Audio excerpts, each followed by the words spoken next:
Hello, beautiful people, and welcome to M4L Academy. My name is Missy Karwowski, Director of M4LA, and I'm so glad that you joined us today. This is the next episode of our campus briefing series. We're currently focused on back to school topics. And in the campus briefings, we bring in experts, thought leaders, policymakers, and really all the best people to simplify those complex topics and help you understand the issues, politics, and policies impacting kids, schools, and especially your rights as a parent. On our last episode, we spoke with Daniel Buck, who reviewed with us different trends in pedagogy styles, standards, how standards at school have really shifted, changes that we're seeing in curriculum, how to communicate with school staff, what to look out for with red flags in curriculum. Today's show, we're going to be going inside the halls of the school and look more at school safety, both inside the school itself and then online safety as well. And our guest today is Rebecca Meyer-Worthen. Rebecca Meyer-Worthen brings over 20 years of experience in education, including time as a technology administrator at a private Christian high school. She's a passionate advocate for student safety, inclusive education, and family partnership, especially in special education. Rebecca has actively served in the fight against human trafficking and child exploitation through her work with National Child Protection Task Force, Sentinel, and the Traverse Project. She is also a former founding member of the MVP Task Force. A frequent speaker at school board meetings, she defends parental rights and promotes stronger child safety policies. As co-founder of Dominion Bridge Group, she continues to lead at the intersection of education, advocacy, and protection. Please help me welcome Rebecca. Hi, Rebecca.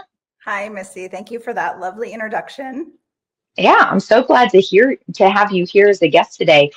I know we have so much to cover, but first, before we do, could you just share a little bit of your background and how you got to where you are? Because you have an absolutely fascinating story. Sure. So I am remarried, and my husband, he is a former director of operations for Naval Special Warfare, and he was in the Army doing some stuff there before that.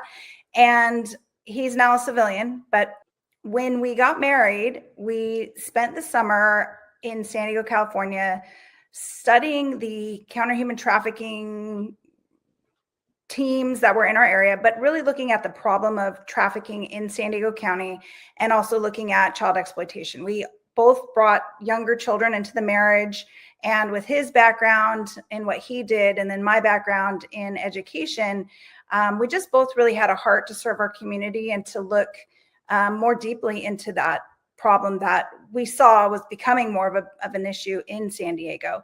Part of that was because the laws in our state changed to, unfortunately, sort of support that trafficking network. In 2018, there was a law signed into through the legislation through Gavin Newsom that decriminalized teen prostitution. And although that law was intended to help not have prosecution towards teens who are forced into slavery, it really crippled law enforcement's ability to come in and use legal process to pull a child out of prostitution or trafficking. And so what it did is just exploded trafficking amongst minors in our state. And that too was pinging on my husband and I's mind as we got into this work. But what really pushed us through to this work was after we had committed and prayed and realized that we were being called to it, we just sort of said, okay, God, we're not sure what this is going to look like. You know, I'm a teacher. Leon had a job. We were like this, I don't know how this is going to look or what this is going to be. And then 4 days later, a student of mine went missing. And that really launched this whole life now that we've lived in the last 5 years and how we've really fought the good fight against human trafficking and child exploitation. Wow, that's incredible. I love that you are actively involved. I think that sometimes it feels like this is such a theoretical thing, but it's incredible. You said 4 days after you started that a child went missing. Oh my goodness. Yeah. And I think when we were talking earlier, you said you didn't get a lot, shockingly, genuinely shockingly, you did not get a lot of support from the school board that you were, or your school district, right? That you were trying to help find the children that were going missing? Right. Of course, the girl, well, not of course, but a lot of the students who end up in trafficking have IEPs. I'm a special education teacher, individualized education plans. A lot of those students have some areas where they are targeted. And so what happened was my student went missing. I informed my district about it. Kind of long story short, 30 days later, my husband and I and his brother found her. She was being trafficked in a shanty in a city in San Diego. She was being trafficked. She was being held by a 50-year-old former gang member who was considered a guerrilla pimp. She was picked up, and we'll get into this later, through Snapchat, and a Romeo pimp, which I'll explain to later, was who picked her up and took her, and then did things to her. And I can get more into that. I'm not sure how deep you want me to go, but that really, those 30 days and that hunt for her and to find her, and then sharing that with the district. And then another girl went missing pretty quickly thereafter. We got involved in that case. She had an IEP, and I got called into HR, and I was told that I was not allowed to go look for students who had gone missing, that it was a conflict of interest. And I was doing it all on my own time. None of it was happening during my workday. So I pushed back on it. And I did have my union representation, although I'm not pro-union as a teacher. I don't really like it. But in that case, it was helpful to have my union rep in the room, and really there was nothing they could do. But it was shocking to me to see the attitudes of the administrators at the district level wanting to kind of turn that off. I think part of it is they don't want to be seen as a district that has that happen, but in all reality, it's happening all over the place. Oh, is that the reason then? Because I have to be honest, I am genuinely speechless that a school district would not want someone who clearly has the experience and the ability and the interest to be able to help find a child that goes missing. So is it more of a reputation thing? They just want it to not look like, so make them look bad? I think that's one of the reasons, but there are many reasons kind of that came out after the fact. When a student has, I mean, I don't know how much I can share on this episode, but yeah, totally fair. I will say, with IEPs, there is some legalese that come with that, and districts are afraid of getting sued. Gotcha. But, at the end of the day, it's like if there's a child who's missing, it doesn't matter what they bring, they're missing, right? So we drop everything. We've got to go find that child because in most cases, if they've been lured out of their homes, they're going to find themselves in a very dangerous situation. So you mentioned that this happened, it started on Snapchat. And I think that as a parent, I can say personally, I thankfully never let my children on Snapchat, at least that I know of. However, we know that these one-on-one devices in schools are really a portal into so much danger. It's that first exposure to danger because it's things that we might think is being well controlled by the school, but it's really not. And one of the ways is kids figure out how to get to places that they shouldn't be, like Snapchat, on those devices. So targeting first in on there, can you walk us through how a child might go from, first of all, even be able to get to Snapchat, and then how do they go from chatting with someone to getting trafficked? Sure. Well, so the first girl that my student who went missing, what we learned was that Snapchat was and had become a web browser. So you could go on like www.snapchat.com versus an app. So a lot of parents, they think I've taken the phone, they're not going to be on social media. Well, they can get on Snapchat through their devices, then often their school issued devices. And I'll get more into that because you think, well, they're protected. Kids are so smart, they're so savvy, and they can get around a lot of those protections. But I do have some solutions I'll talk about as we get into this of how schools can be better about protecting themselves. But Snapchat is one of the worst offenders, if not the worst offender, in the work that I've done and what I've seen. We worked on 42 cases in San Diego before we moved. We're now living in Tennessee. 42 cases of students or teenagers, children who went missing. And almost every one of those had an entry through Snapchat. Bark does Wow. a really good job. They have an ad. If you Google the Bark ad, they have a woman, an adult woman, playing a 15-year-old on the app. I think she says she's 15, maybe 13. And they set a timer as how quickly she starts to get hits by adult males.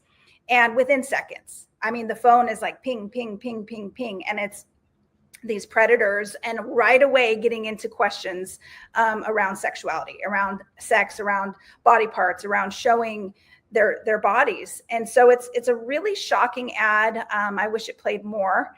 And there's another ad too that's out. I'm not sure which company does it, where it shows the daughter talking to someone online, and the mom takes the phone and says, "Who are you talking to?" And the girl says, "Rick." And she goes in her room. The mom's like, "Okay." And then the doorbell rings, and this man shows up, and the mom's like, "Who are you?" And he's like, "I'm Rick." And she goes, "Oh, my daughter's just down the hall in her bedroom." And you watch Rick walk down the hall. He's like a 45-year-old man, and sit on the bed next to this like 13-year-old girl. And then the mom Oh my closes gosh. the door. It's so shocking to watch. Maybe I can send you some links. You can link to this for parents to see it. But and then, the tagline is, if you're going to let your child have their phone in the bedroom, like, this is what you're allowing in their room. And so Snapchat, there are predators everywhere in Snapchat. Overseas, there is a well-documented group out of the Ivory Coast who their whole jobs was like casting nets on Snapchat to find vulnerable children, and getting these hits, and then working that child in multiple ways. So in that case, those were mostly sextortion cases. So they were trying to extort the children for money by encouraging them to send photos, and then using like worms, if you will, like to get into the phone and then download the child's contacts, and then threaten them with, "I'm going to send these photos out that I convinced you to send me. And if you don't send me money," and then eventually we have, case after case after case of children who've been sextorted that have taken their lives. And in particular, boys too. Boys are being very targeted. And we've seen an uptick in the percentage of boys and suicide from young men. I know Brandon Guffey is somebody that I know and will be speaking with August 16th in South Carolina. And unfortunately, his son was a victim of sextortion and took his life. And it's something that parents have no idea this is happening. It's happening in your home, in your child's bedroom, with the door closed, and these predators are online. They are using the children are using their school devices. Sometimes it's as easy as just logging in as a guest. When the login screen pops up and the student types in their password and their login, and they go, and then, okay, that's protected to some extent. But some school districts don't realize that if you log in as a guest, which kids know, now all of a sudden this is a new screen, there's no protections on it, and it's wide open to whatever they can search on the internet. So I have to ask a question real quick here, because I have a lot of background in technology and business world, and that is kind of one of the most basic lockdowns you do, is you ensure that no one is able to get in except for an authorized user.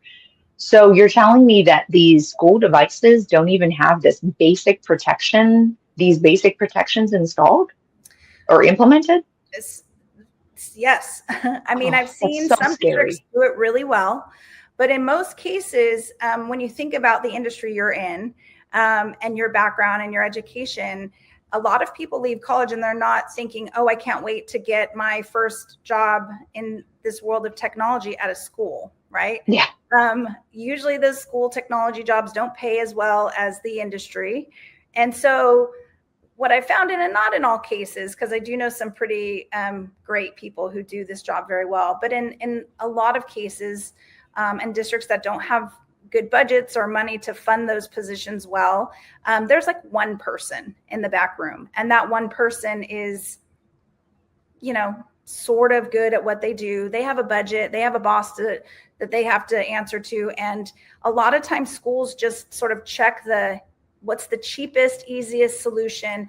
Okay, we got it, we did it, it's in there. If a parent comes and complains, we've sort of done our due diligence.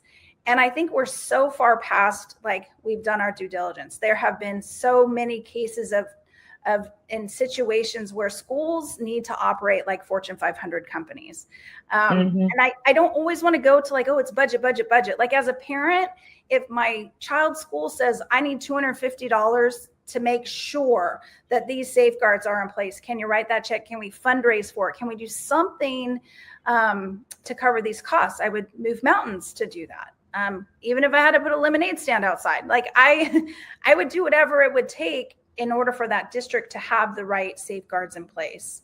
I have to say, so my youngest daughter just graduated from high school, just as a senior this past spring, and I have to believe that we can find a way to get better protections online, which really truly is just one of the most absolutely important priorities for schools. I agree with you, because at the prom they were giving away, they had like raffles, they were giving away like Apple Watches and stuff. I feel like they could probably find some money to be able to afford some online security. I'm sure that was the PTA or some other fundraising in some way, but just saying, like, maybe we need to prioritize a little. Sorry, I don't mean to go off on a rabbit trail. That just is, cybersecurity is so incredibly important, and people just, well, no one values it until you don't have it, and then suddenly it's the most important thing in the world.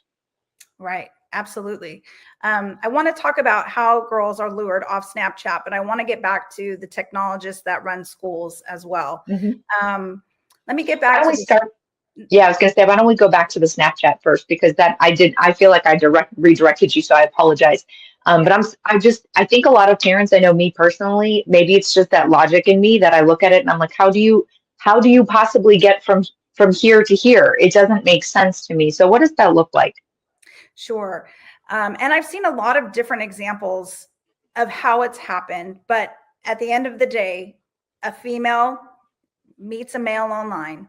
And what's bad about apps, which maybe parents now know because they themselves have them, is that the disappearing messages, right? So there is no content that you can see. If, like, a parent, I'm going to go and I'm going to look through my child's messages. Oh, there's no messages. There's no harm, no foul. Or you hit the message, it opens, and then it disappears.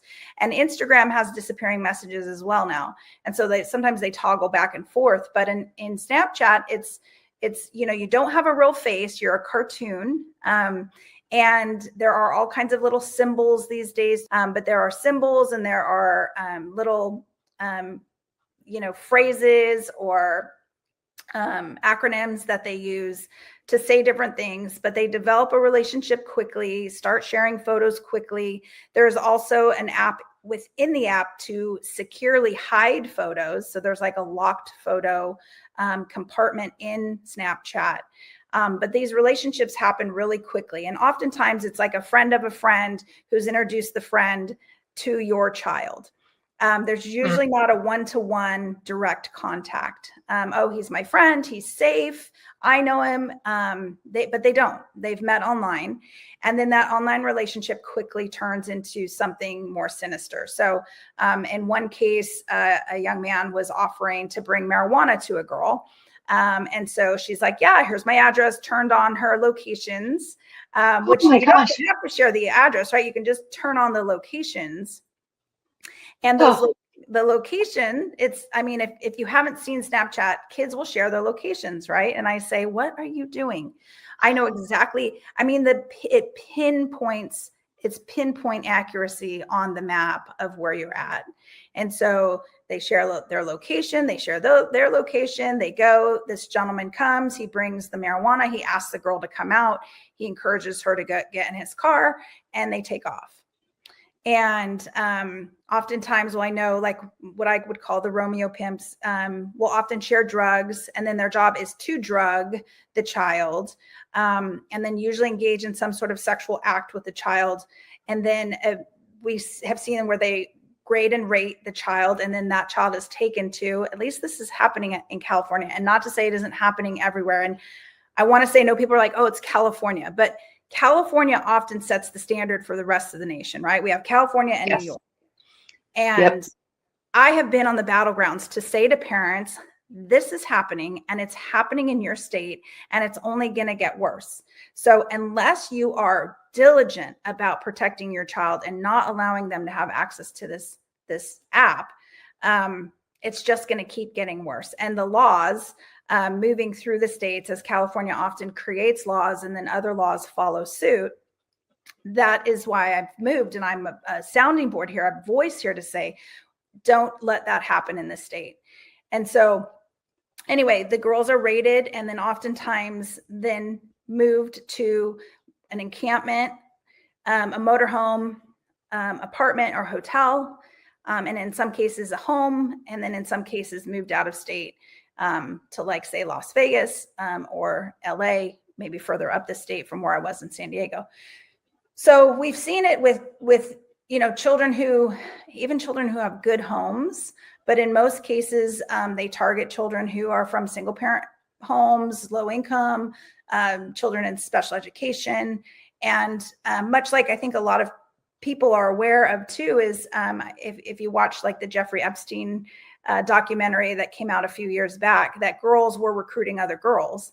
And we've seen that too, where I'm like, oh, a friend of a friend, like these girls know who they're introducing you to, and they're getting a kickback if the introduction can lead to a trafficking situation. So it is a sewer of predators on that app. To me, it's so hard for kids to not use it, but it is simply a sewer of predators that it's just a very, very dangerous place to have your child. Yeah, that is horrific. That's absolutely horrific. And I think so. I want to take a little bit of a turn because this reminds me of something we talked about earlier. You had said prior to in our first conversation, you had said that it's not. You were talking about sextortion, which is the other part, that Ivory Coast. Which, by the way, that is a whole shocker right there. I didn't realize that the Ivory Coast is now known for, I don't know, a cabal of sextorting, just that's just groups. That's just the strangest thing I've ever heard of. But you mentioned when we were talking about that previously that there actually have been situations where this isn't even a human that's doing it. Now it's an AI bot that can do it as well. When did that happen recently? And because I think you said that led to suicide, right? Yeah, it did. So the child's name was Suel Setzer. And he was bullied by a chat bot online, and that chat bot encouraged that child to take their life, and he did. Oh my gosh. And that's one of our first examples of AI coming in, and the computer itself or the technology itself is attacking this child. And we've also seen it too there was another young man, his name is Elijah Heacock. He died recently. That was at the end of May. He took his life after an AI generated photo of himself was created. That was a nude photo of him. And then predators on the other end of the world were then sextorting him and threatening to send this photo out that he himself didn't even take.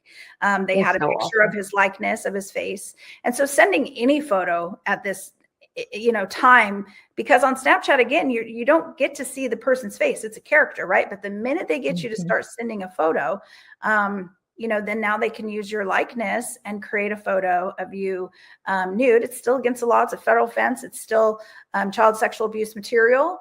And they call it CSAM, and you can still be arrested for it. You can still be held in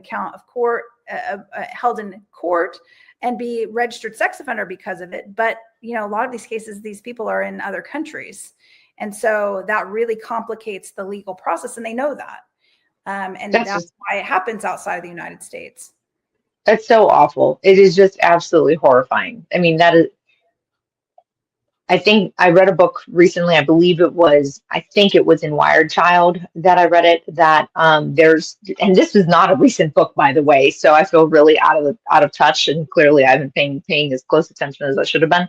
Maybe it was an update. I can't remember. In any case, there's an app. There are now multiple apps that can basically undress you. So as well. So that's another thing with AI, that that they're using apps if you have a picture of someone, then it basically creates, it's AI generated, but they somehow analyze the body structure, I guess, or something, which I just think it's awful that very cool technology, because the AI technology in overall is actually pretty cool, I think. Mhm. But it's so sad to me that this kind of thing is used for such a terrible reason. You talk about cyber or about bullying, and I wanted to kind of move to the concept of cyberbullying, because that's really what that is that we were talking about with cyberbullying there. It's interesting because I think it plays a part with both in person and online, because you get bullied if you get cyberbullied. It's not, it almost seems like it's easier to happen, in my opinion, and from the research I've seen, because, keyboard warrior thing, it's easier to say whatever you want, but then you don't ever get a chance to leave that. The old school bullying is you're at school and you get bullied, but then when you're being cyberbullied, you never get away from it. It follows you everywhere. Is that something you're seeing an emotional toll um, on children? I imagine you would be. And is that contributing in any way to trafficking as well, or other problems? Well, sure. I've seen, cyberbullying when it first hit schools. I've been in education over 20 years. It was this new concept of, oh my gosh, kids are online, they're on these social media apps, and they're creating fake apps. They're creating sites where it's not even their site. Let's say, they create a site that's like, let's make fun of the teachers at our school. That's the title. And then kids share, the moderator, whoever owns the account, a photo, and then they make the photo funny and then they post it.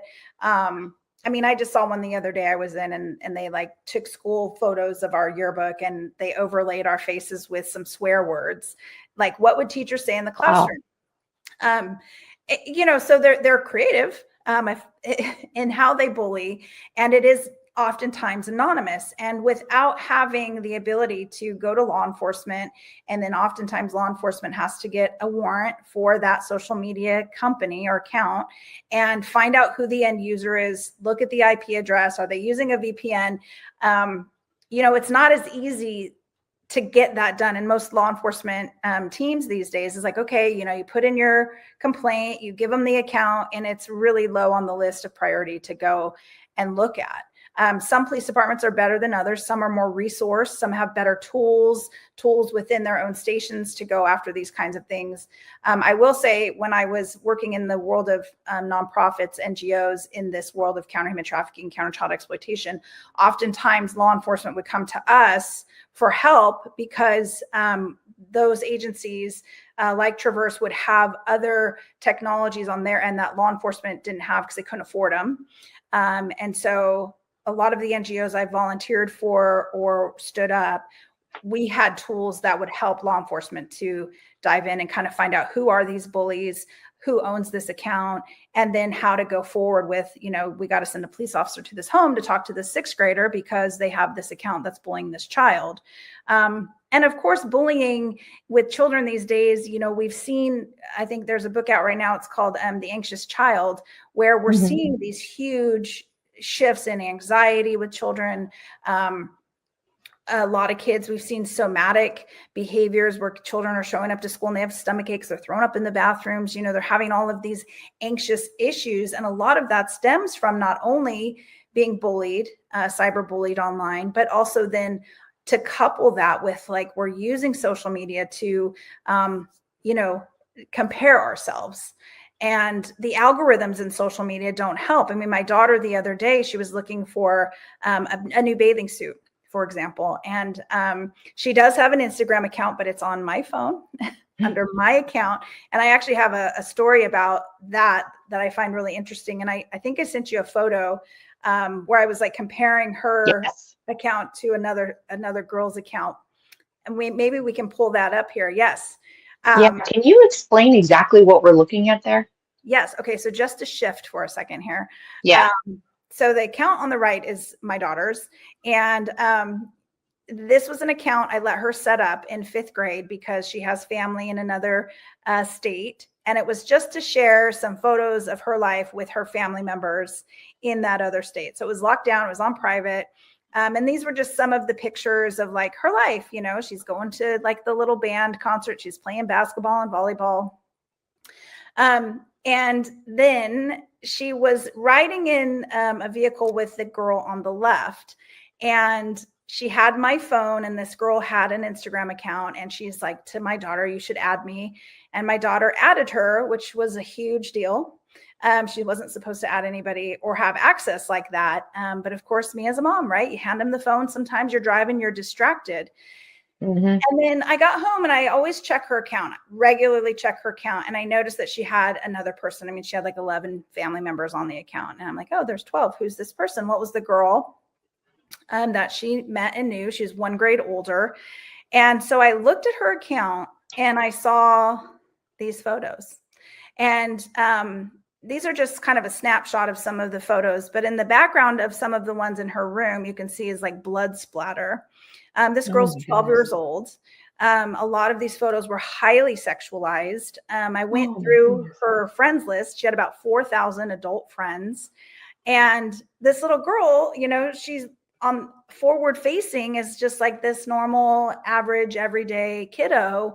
But behind that closed door of her room or in her home, she transformed into this highly sexualized girl who I believe was being influenced by some of these adults, a lot of them into this adult cosplay, role playing stuff that were encouraging her to dress like this and take photos like this. And it kind of, you know, I had this light bulb about this situation where, I mean, I'm a mom who's going to check. I'm always going to check. And so my daughter still has an account on my phone. She's a little older now. She's in high school. And it is a tool that I can go, okay, you have this new friend. I'm going to look at their account. And I do, I look. And some parents might think it's you know, a violation of privacy. I have very open communication with my daughter, but I want to see her friends' accounts. I want to know what they look like because of what I experienced there. Mm-hmm. Are they hypersexualized online?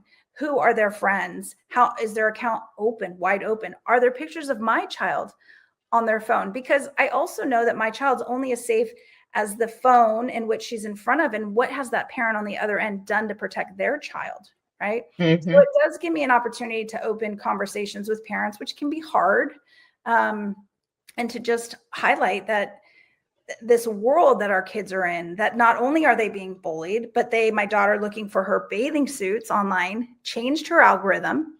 And she started getting hit with pornographic images of women who were basically not dressed in very hypersexualized poses. And of course she told me, and we looked at it, and it's just like the algorithm changes in an instant, right? And she's looking up normal bathing suits, like for a teenage girl, you know, on Target, and trying to figure things out on another site while has the app open running behind that.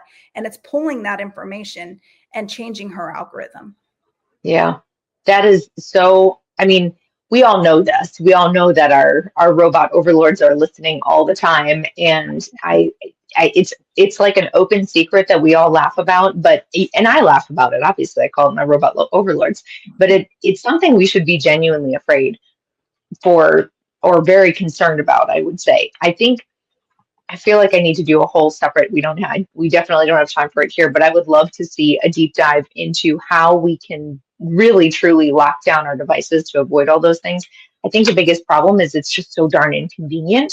It makes it, you know, we get sucked into the convenience of having all of the things at our fingertips, whatever it is. And, oh, I don't want to have to remember my password. Or I don't want to have to worry about this other, whatever, you know, step or process. And that makes it, unfortunately, opens the door to something that, again, it's not an issue until it is. And then it's usually very much an issue. It's just so sad. That's crazy too. And I agree that whole algorithm and the way that our devices listen in and suck in that data. So you talk about your daughter seeing some very inappropriate images. We've been seeing a lot that children are seeing things that they shouldn't be at a very young age. I've unfortunately seen situations or other shows, examples where they show how, like, YouTube Kids will be playing into just the playlist, for example, it'll have something come up that's extremely inappropriate for kids. What happens when a child sees something that they can't unsee? Because that really sticks with them. It really does. I'll tell you a quick story about an experience we had with that YouTube Kids and a class of fourth graders, and they were sharing a link on a Google Doc. They shared the Google Doc amongst these girls, and it was called Gacha Life, and it was like a cartoony, on kind of like a Bratz doll looking cartoony, so a little bit sexualized on the cartoon, but still made it through the filter of the YouTube Kids. And for all intents and purposes, it looked pretty harmless. But they were sharing these links, and the links to these episodes were about being bisexual, being transgender, about girls liking girls.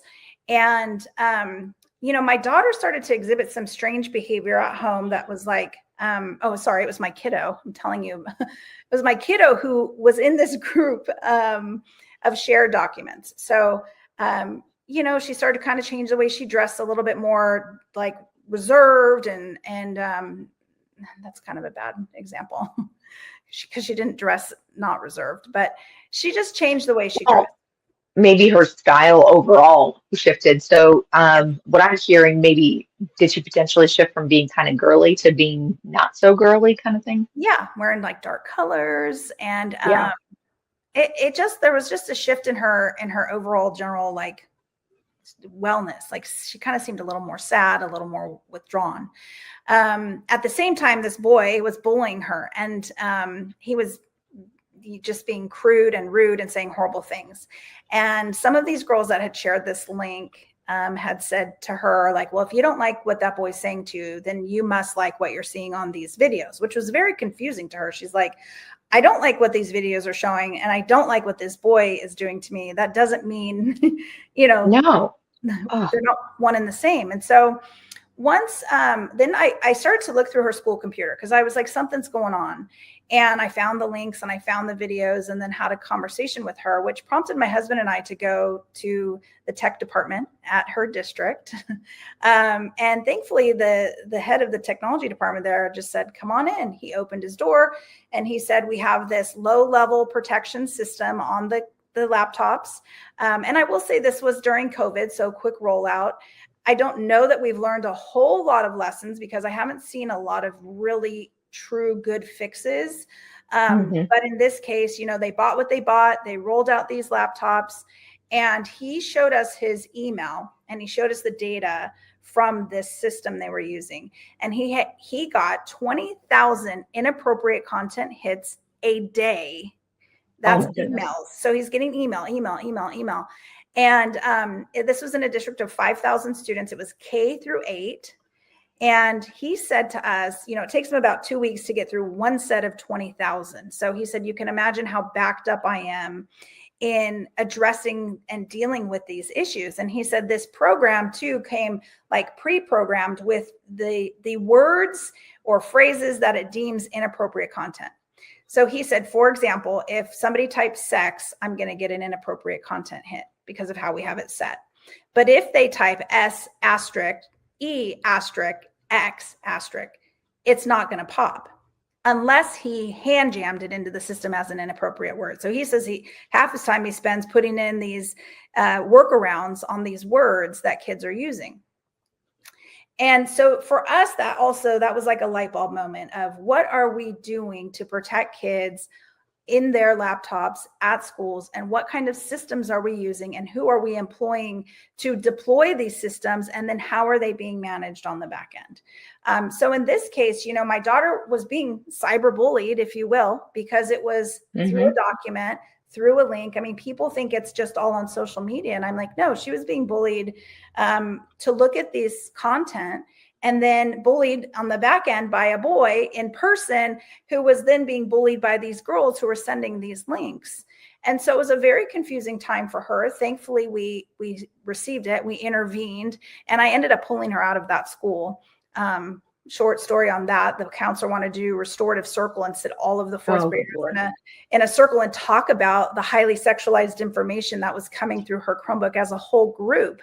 And I was like, Absolutely not. How inappropriate. But that's for another conversation too. This whole restorative circle and it's just not appropriate for elementary school kids. And so we We pulled covered it. that in March. That's absolutely, that in January and in March, we talked about it. That's absolutely, it's insane. It's insanity. I'm sorry. I just had to say that. It's insanity. Yes. It is insane. And so I'm thankful we were able to intervene and get her out of that school and out of that system. And we shifted into a private Christian school after that, that had a more classical model of education, a little less technology. Which ironically, all of the big tech gurus and our Silicon Valley CEOs and techno, billionaires, that's what they do. They have their kids very often in low tech schools, but that's a whole different part. That's a whole different sidebar. Okay, you brought a couple of really interesting things up that I want to ask you about. One, you mentioned how kids are using Google Docs to do really something inappropriate, which is to be sending around these links to be cyberbullying, other starting conversations, inappropriate conversations, definitely are sharing things they shouldn't be. And then you also talked about some vulnerabilities in the school systems, just with the fact that the school didn't catch that. So I first want to take a pause, and well, I don't know if I'd call it a pause. Let's just talk for a second about some of the ways that you have seen that kids will get around these school systems that we as parents believe are protecting our kids and keeping them safe online. But kids are smart and they find all sorts of ways around it. Not to mention there's how-to articles and videos of how to get around the school system. So what are you seeing? What are some big ones that parents should look out for? Well, when I was a technology administrator, one of the things I saw one of the students shared with me was that they could take the link for Instagram and copy it into a Google Doc and then download it as a PDF and then go back to the link, which became live. So that circumvented the system that they had in place to protect kids from going onto social media apps while they were at school. I did bring that to the technologist, to explain, hey, this is happening. He was unable to figure out how to deal with that issue. And being a school that had, in this particular case, had a church on their campus, you kind of had a mix of software for the church and software for the school. And then to put a third party in there to manage that was a little difficult. Challenging. Yeah. So there are solutions that schools can take. There was a company I used to be a voice for called Avatar. They're no longer around because I think they were a little early to the game. They provided all of these easy solutions for schools to help fix some of these with some really high level software and systems that could address a lot of the holes that were in school systems. Now, sort of some of that has shifted, and the company that was sort of supporting the Avatar was this company called Trace3, and they've actually sent me some really great solution sets to offer or to provide for schools to look at, okay, we have this new mandate, which I know we haven't talked about, but there's this new executive order, came out in April. President Trump really is pushing AI in the classroom, and makes me nervous, makes me really extremely. Mm-hmm. It's a little quick, and AI is coming really fast. I mean, it is something that is like the most invested in Silicon Valley as we speak. I mean, trillions of dollars going into AI right now. And so to bring that into the classroom, it's sort of like, it takes me back to COVID, like push out the Chromebooks, push out the laptops, push out the ed tech. And at the time, do we have safety protocols in place that work? No. Did we have student privacy laws in place? Not really. And then all this data is going out of students, and teachers don't know what they don't know, and we're all just trying to survive, right? And then, okay, we've gotten through that, and I hate going back to that, but it's a really good baseline to say, okay, now we're kind of at a place, yeah, we're not in a pandemic, but we're rolling out this AI into the classroom. And as a teacher, there are so many things that it's like, oh, this is amazing. I can modify and accommodate content like that, and as a special educator, to be able to take like a piece of literature and move that around to different reading levels and still have the same feel to the content in my classroom, it's brilliant. To help me grade essays, just to give me another baseline of here's what I gave it, here's what the AI gave it, and compare. So many really great applications, but it's being embedded all over the place to include these AI chatbots, these AI supports in the technology that students will have access to. And so it's a kind of a scary time where, if I could pick up the phone and say, listen, President Trump, we got to take a big, hard time out, because you have educators who are still not comfortable using technology, which is a little tiresome to say that now, but it's true, and when you run your classroom, you got to run your classroom how you feel most comfortable as an educator doing so. So when you're asked to use something, to apply something in your classroom that has an AI application to it, and you're not comfortable using that technology, and yet you're using it, it's concerning. And what kind of information are they pulling in on the back end of that? Who are the companies that own these ed tech? We're getting better. We are getting better, but if you ask ChatGPT right now, if I went into ChatGPT and said, ChatGPT, tell me who am I as a person? This is kind of a new trending thing. It will give me this, all these paragraphs on Rebecca, you're this, and I can tell that you da da da da. And so in knowing that this is capturing that kind of information about our child, how they interface with technology, how they interface with their work online, how they're typing their essays, it's capturing a lot of that. And so what is it learning about our children? And it's so sort of sci-fi that I think parents are like, again, just, I don't know what I don't know. I'm going to trust the schools. I'm going to trust the teachers. And the schools are really doing the best job that they can. They want to implement this new executive order. There is federal funding behind it. I do have some solutions for that, and I can talk about that at the end if you want. But I also really am pushing education, right? As an educator, I'm pushing education. And so if we don't get our students, and I'm going to say K to 12, right? We're going to start in kindergarten, even pre-K. And we need to start educating students on the dangers of the internet, the dangers of social media, how to appropriately use AI, how to look for warning signs, how to alert an adult when something doesn't feel right or seem right, because this is going to be in classrooms as young as kindergarten. And, oftentimes it's not happening at home. I mean, I wish I can say going back to that classical model where all of the tech, billionaires are sending their kids to classical model schools. They don't give their kids cell phones. They don't have social media. You're like, you're making trillions of dollars on our kids and your kids don't have that. Why? Yep. Makes you think. Right? I think about too, schools going to closed systems. Like, why don't we go to a closed system with software, right? We know we want this software in our classroom, so let's buy software, implement it in a closed system, and not open it up to the internet. That worked before, right? I know that probably would blow people's mind at this point in time to say, what? I have to buy software and install it as opposed to just have a monthly subscription or connected to the internet. But that is definitely a very good option. I think that allows you to actually teach kids things to have technology there, but in a protected way. I think that's a great idea personally. That is, so you had said something else that I wanted to talk about real quick, and you talked about you touched on the concept of the data collection, and I think this is something that people just don't think about. I don't think that it's a desire to that it's a malicious on parents, definitely not malicious, or even something that they're trying to totally ignore. I think it's generally something that we literally just don't think about because it kind of doesn't come up. And so what I mean by this is when we have AI in classrooms and all of these tech devices, we were talking earlier about how they listen to us, right? And they're collecting that.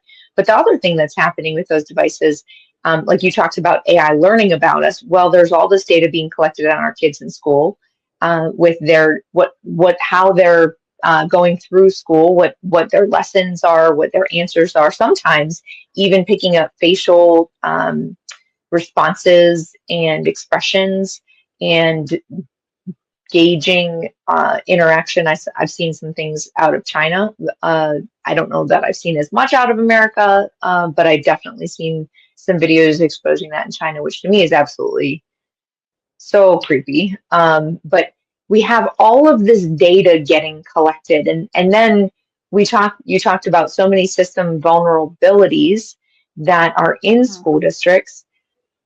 That's a lot. I mean, what can we do to protect our data? Because it's not just because that I'm hearing. Then I'm going to tie back to the very beginning where you're talking about kids getting targeted. And a lot of times it's these younger boys, it's kids with IEPs for the trafficking, etc. Well, they can find all that information because that data is all kept in the schools. So what's something that parents can do to try to protect that? Or can they bring up in their school districts maybe a better process, policy, program, something? What are some options there? Sure. Well, I think, we have had some lessons learned along the way. Power School just had a nationwide breach, and a lot of districts use Power School. And there was data stolen. And in that data collection, what does a school collect on a child to put into their systems? Before we used to just name, address, social security number. Sometimes schools would ask for social media handles. Oftentimes too, applications too for jobs ask for that now, which I find interesting. But yeah, you can name my social media handle other than like LinkedIn. I can get it for a job. Sure, you can have my LinkedIn profile, and that's about it. Yeah. So, they're asking kids for that information. And part of that too is schools have used social media to advertise. On LinkedIn, if you made a team, they're going to post it on, or sorry, not LinkedIn, on Instagram, not LinkedIn. No high schooler has LinkedIn. Probably not. Instagram, schools have their sites and they're posting like who made the cheer team. Like you got to go to Instagram at midnight or, 2 in the afternoon today. Or school athletic schedules or, prom announcements or dances or community events, which, it's kind of, I have this love-hate relationship with that. But anyway, so schools collect all of this information to include, IEP information, sometimes to include if they're free and reduced lunch. So low income information. Sometimes they collect a family's financial information in order to qualify students for that free and reduced lunch. Right. And if they do, sometimes then the school can qualify to be Title I, and then they can get more federal funding, but they have to have documentation of this in their systems. And so depending on the system they're using, well, then there's ransomware that comes, like these foreign actors come in and they go in the back end and they steal the data, and then they ransom, the district, we'll give you the key back to the data, but you're going to pay us X amount of dollars. And I used to have a figure, I'll have to send that to you, that showed that in the United States, like, hundreds of thousands, millions of dollars paid to get data back. Now, I don't believe those bad actors aren't making a copy of that.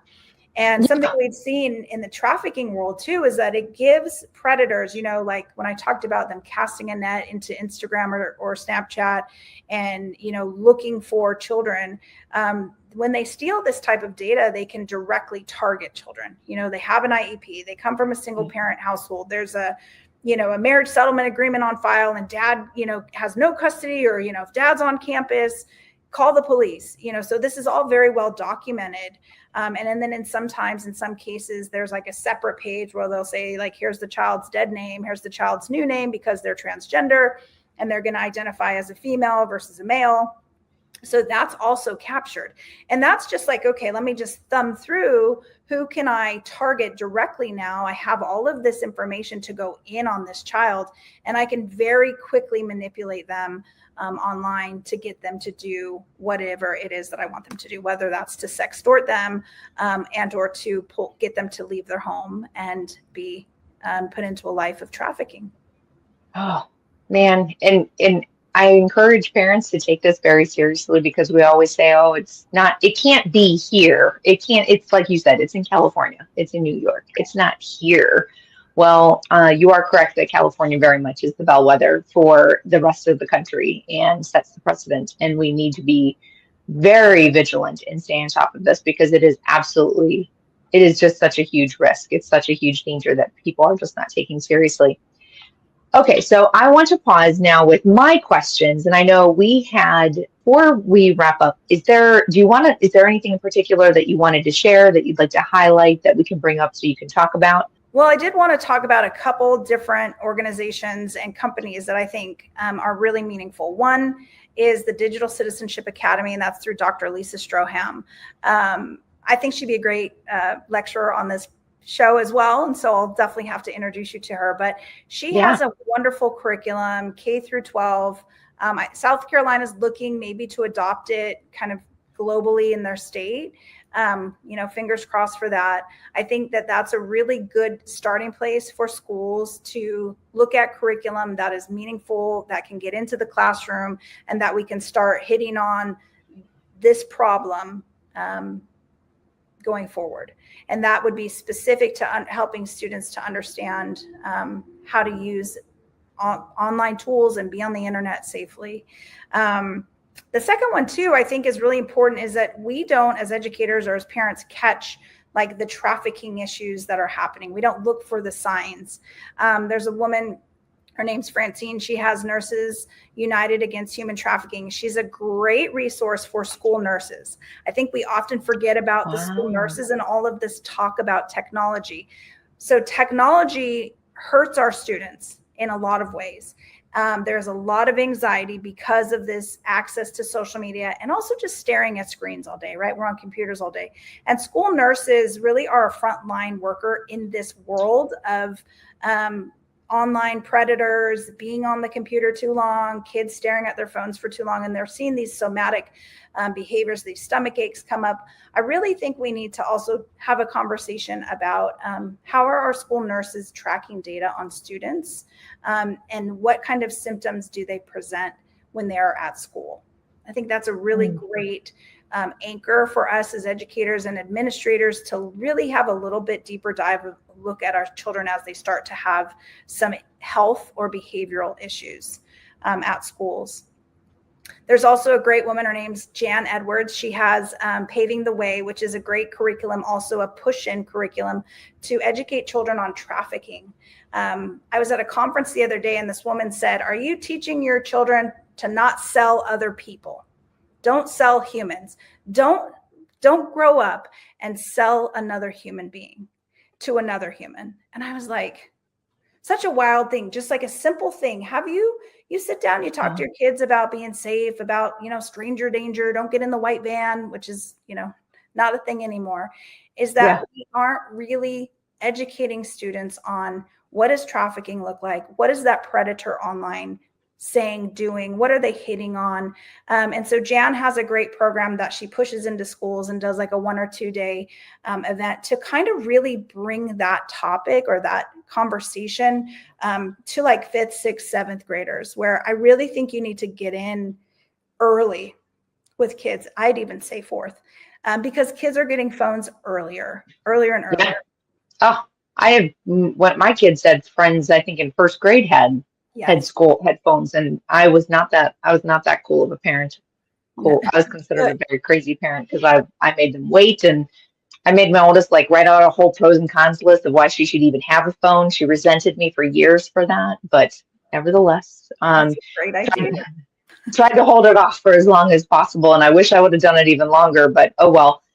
This is really fascinating. I'd love to get more information on each of those, because the one in particular that you mentioned, you just were talking about for the trafficking, really hit me, because we don't talk about that. That conversation isn't really happening. I think that there are oh gosh, why can't I think of the word of it? When the assemblies in school, I think that they do some version of that. I've heard of that. I couldn't tell you the specifics on it, but that conversation for parents, I like kind of cringed at the idea of having to have that conversation, because that is so uncomfortable, but it's so important to have with our kids. I think that's great that there is some curriculum for that. Sorry, that really stuck out to me. Right. Well, and I didn't mean to interrupt you. No. And I love that you had your daughter write out a contract. I think that's great too, is to help children understand, why do you want this and why is it important, and tell me, right? I don't want it. I don't want to just go buy something because your friends have it. I really want to know, why is this important to you? I've given talks to parents about just simply, you got your iPhone, turn off browsing, turn off the app store, throw on a system like Bark, which it's good. There's a lot of noise in these systems that flag, and then parents get kind of tired of it. But really the only thing you're going to be looking out for is those text messages, anything that pops in those text messages, because if you don't have the app store and you don't have social media or games on there and you don't have browsing and you can delete YouTube, you have some of those basic plug and play games. But really it's just a phone that you can call and text on. And so that's just something oftentimes that it is complicated to get in there and slide, figure out, how do I turn this off in my family plan? It is not an easy task, but once you sit down and get it done, you've really protected your child on that phone. So really important advice there as well. But the Wise Phone is a great first phone. If parents want to, step into that world, that's what I would recommend. And then quickly too, I know we've gone over, but there's a couple systems, top solutions in the space for schools that I would recommend is Island.io and Layer X. And then there's also a secure browser. It's formerly Talon, but now it's called Palo Alto Secure Browser. They are amazing, and they kind of address the entire threat landscape with some top solutions in the marketplace. Something I would caution with is, in this new explosion of AI, is there's a lot of companies that are coming out with like AI protections and AI solutions. And so you're going to have a lot of noise in the space, and then you're going to have the cream rise to the crop. But these guys have been in the game a longer period of time and a little more ahead of the game. Palo Alto has firewalls for network traffic controls, embedded AI defense. And then there's also CrowdStrike. That one's been around for a while. It has endpoint protection for malware and virus protection. It has a managed SOC to streamline operational support in like the educational environment, which is really important too. And then PurePlay, that one, or Guardrail AI, both of those are pretty strong in this space. PurePlay has a prompt AI, is solid in the ways that it uses its capabilities to kind of capture some of that AI traffic and make sure that things are being handled and addressed as that hits school systems. So again, some of those, a lot of people listening will be like, who is that? There's another company I trust, it's Trace3, and they can kind of help manage all of those systems and questions that school districts or school boards have going forward on how they're going to protect their students. And just so everyone knows, none of these are affiliates or sponsors, although if they want to, they're welcome to come and donate at m4lacademy.org. But no, these are all just recommendations coming from a very trusted source who can just to start you on your way so that you have something to present your school board and your staff in the school districts to try to get a handle on this. Because I think sometimes that's the hardest part, is where do I even start? What is the program? What options are out there? One of the things that I used to do a lot of was business system analysis and evaluation in different business companies. So we would then go out and you try to find a solution that is going to solve your problem. And sometimes there are just so many options out there, but it's really hard to figure out which ones are actually good. Because of course, they're all trying to sell you their products. So is this one actually good? So it's very helpful to have those references. I want to say one more thing, and then or just reiterate something that you've been saying. So, or maybe put a little cross the T and dot the I to it, that you're not shutting down technology for children. We're not saying that you can't give your kids technology, but just ways to do it safely. One thing that I will caution, and well, maybe not caution, maybe it's more just encourage parents to think of, is we don't like to be the mean guy, I guess, right? And have to tell our kids no as far as something that all of their friends have, which would be a phone, definitely a smartphone in some way, shape, or form. But the reality is, it is a lot to track. And I like what you said as far as like shutting down the browser, removing the app store, all of those things. Sure, you can keep that turned on, but just know going into it that the more freedom that you allow, the more possibilities that you allow, the more you are going to really have to monitor. So the more you limit it, the less you have to monitor, at least on that phone, at least on that device, because you made a very good point earlier that you can only control, you can't control what their friends have necessarily, which is why it's so important to find your people, that's for sure. So Yes. anyway, I just wanted to say that because you were making such great points about it. And I think sometimes it can feel like we're saying no technology whatsoever, but you're really not saying that. You're just saying technology in a safe way, which is very encouraging. So any final thoughts, any additional things that you want to share that maybe we didn't get to touch on? And then don't forget to be able to share with people where they can find you. Yeah, absolutely. Wow, we did talk a lot. We covered so many great topics. I wish I could deep dive into them more, but I know we only have a small amount of time. Round two. I'm feeling definitely that we might have a round two, just saying. I love it. I'm down. If people want to get a hold of me, they can reach me at Rebecca at Dominion Ridge, or it's drgroup.io. So Rebecca at drgroup.io is my Dominion Ridge group. And that's a company where I'm an educational consultant. My husband does intelligence consulting, and we sort of marry the two. So hopefully, if schools need help or advice too, we're here to kind of stand in the background and help there. We find that just being available, making ourselves available to schools and helping guide them in these decisions is so important. And so I'm so thankful to have this opportunity to share these things. And I'm sure my kids are going to kill me, my daughter, especially, of all of the things I've shared, but I know that she's always willing to be an open book. And, she shares with her friends just some of the things she's encountered. And then of course, all of these open conversations with her, which we bring her in on, she goes out and tries to inform her friends too and keep them safe. So I think the more we talk to our kids, the more that will breed and grow amongst their circles, and hopefully, keep them safe as they grow up in this, crazy digital world that they're trying to navigate. And, as long as we're there to shepherd them and keep I always say, the left and right boundaries in place as they go into adulthood, it's just so important. That's exactly right. I love it. That's so true. Knowing that this does happen to other people, because sometimes not feeling like you're the only one that it happens to is very isolating. But the reality is that this kind of thing is happening to a lot of people, and that helps you to feel less strange, and or it's something that you need to be ashamed of and not tell anybody and not get help by that. I definitely want to bring you back to talk about some of the other stories we didn't even get a chance to dive into, but thank you very much for coming today. We really appreciate you. Wow. So I have to say, we did not get to cover all of the topics that I wanted to, because we very much ran out of time, but I think we're going to have to bring Rebecca back for more of this, because there's just so much information that she's able to share about the safety considerations to keep in mind when it comes to the data, the technology in your kids' hands in schools, and just being aware of it. There's so many great tips and tricks that we learned in that, and we'll make sure that we recap those and have them available at our website at m4lacademy.org.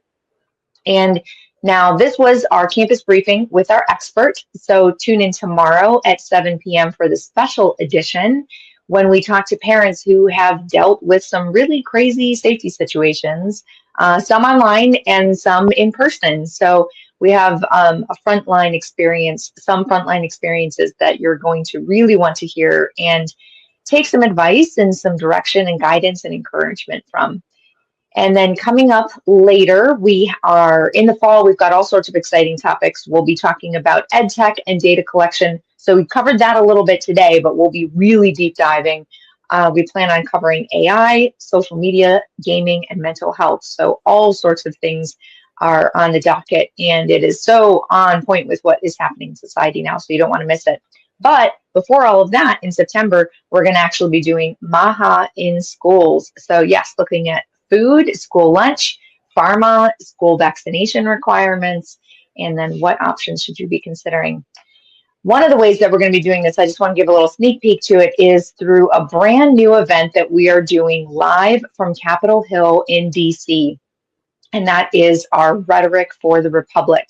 This is going to be a debate style event where we will bring in people from opposing perspectives, some for, some against, or just maybe different sides that you just haven't heard from before.